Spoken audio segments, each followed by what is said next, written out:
Hello and welcome to Brodual. This time we have Holds, the city overhaul. Since 2012, this huge collaboration has brought together dozens of popular mods, and then used them to rebuild Skyrim cities, towns and settlements. We've seen city overhauls before, but this one goes above and beyond what's already available. It's a massive 4GB in file size and offers dozens of new areas to explore, with thousands of new additions to Skyrim. The mod tries to fix what the author thought were weaknesses in the vanilla cities, and in particular aim to make them feel like actual living, breathing cities. For some locations this means simply expanding on areas both outside and inside the city walls.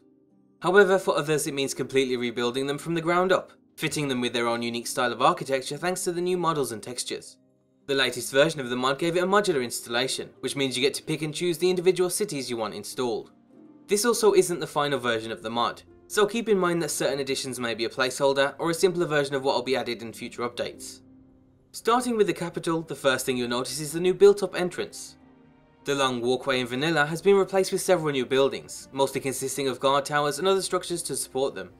Everything about the design screams defense, from the extended multi-level stairways to the narrow archways throughout. At first we thought it looked great, but didn't seem very practical. How are the merchants supposed to ride in to deliver their goods? Well, if you head down to the docks you'll find the answer, as well as the biggest new addition to the city.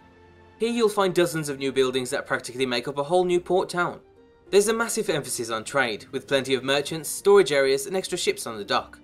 The cramped building style and winding cluttered walkways also make the dock feel more busy, and it's reminiscent to previous Elder Scrolls games.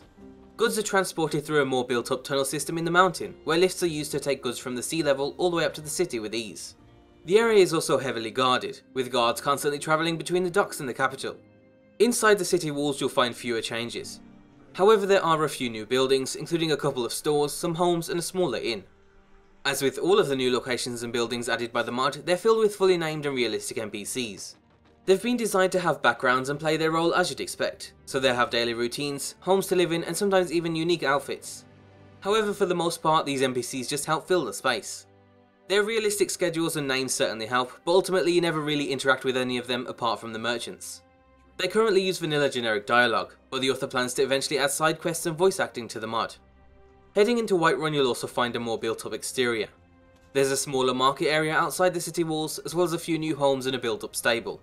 It's similar to what you may have seen in some of the other Whiterun exterior mods already out there, but just a different take on it. Interestingly, the mod also fixes the issue of the Whiterun towers being missing inside of the city. Outside in vanilla you can clearly see 5 towers, but when you head inside they're missing. Well, now with the mod they actually exist as they're supposed to. Also inside the city walls there's plenty of new homes, market stalls, and generally the lower level is more busy while the higher level remains the same. The mod rebuilds 3 cities almost completely from scratch. These are Valkyries, Dawnstar and Winterhold. We assume the author chose to rebuild these cities because they all share something that the other major cities don't, and that's generic building styles. They all share similar inns, stores and even duplicate Jarl houses. This was most likely done to save time and money by Bethesda, but thanks to mods we now have this. Valkyries now also comes with its own world space. That means the city has actual walls and a built up entrance, and it also means you have to go through a loading screen to enter the city. This comes with some positives and negatives. It's good because the author has some freedom to build up the city and also improves performance. However, it can also cause some pretty major compatibility issues with any mods in the area, so that's an important thing to keep in mind when installing the mod. Heading inside you'll see its brand new building style, which still fits with the surrounding area, but immediately makes Valkyries stand out as a city. Just like the iconic styles of Whiterun, Solitude and others, Valkyries now has its very own theme. Generally speaking it's a very boxy city and it lacks any real sort of decoration. The long streets and slow atmosphere really help emphasise that Valkyries isn't the most exciting place to live, especially when compared to the bustling new cities of Whiterun and Solitude. There's around 20 entirely new buildings, which mostly consist of homes and a couple of unique buildings like a library and a butcher's. All of the vanilla buildings have also been redone, so they have new interior styles to fit the new exteriors. New buildings aren't the only addition to the city, you'll also find a new farm and plenty of stables scattered around.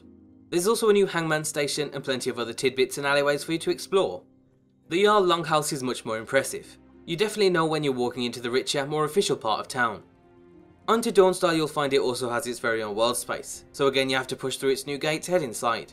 The new city is surrounded by several towers and it's also been broken up into 2 or 3 new areas depending on how you look at it. The main dock area is now more built up with several new buildings, including a smithy and a few new stores.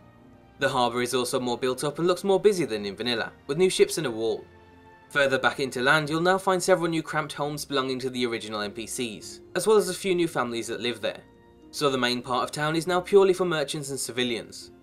The officials of Dawnstar still live at the Whiterhall, but it's now in an adjacent part of the city. You have to go through another loading screen to enter it because it now has its own grounds, including a courtyard, new barracks and a more magnificent White-Hall. Again, we really like how the mod makes these government areas more significant than in vanilla, and it really makes for a unique experience when exploring the cities. And finally we come to Winterhold.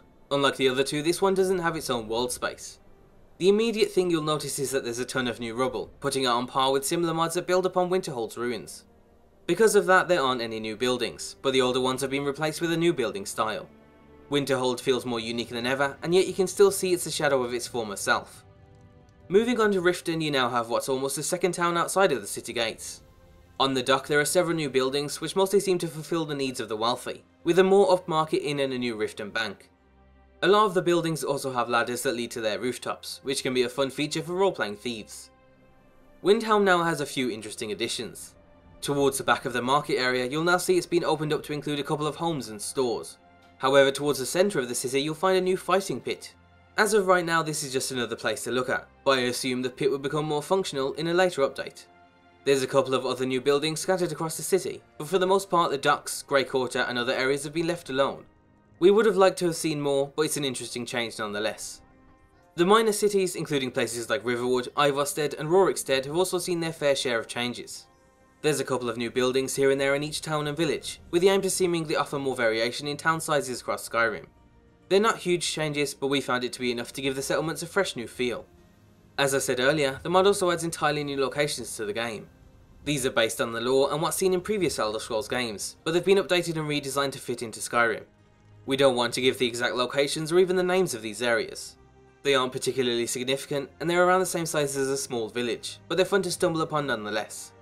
Overall, we've only ever really seen one or two city mods on this scale before, and even then those tended to not add entirely new locations and world spaces. The mod is definitely worth your time, and we highly recommend you explore the new cities for yourselves in game. As I said earlier, you get to pick and choose the cities you want, so be sure to keep compatibility in mind. And as always, be sure to leave endorsements on any mod you enjoy. If you're interested in some cheap games, then be sure to check out g2a.com, and thanks for watching.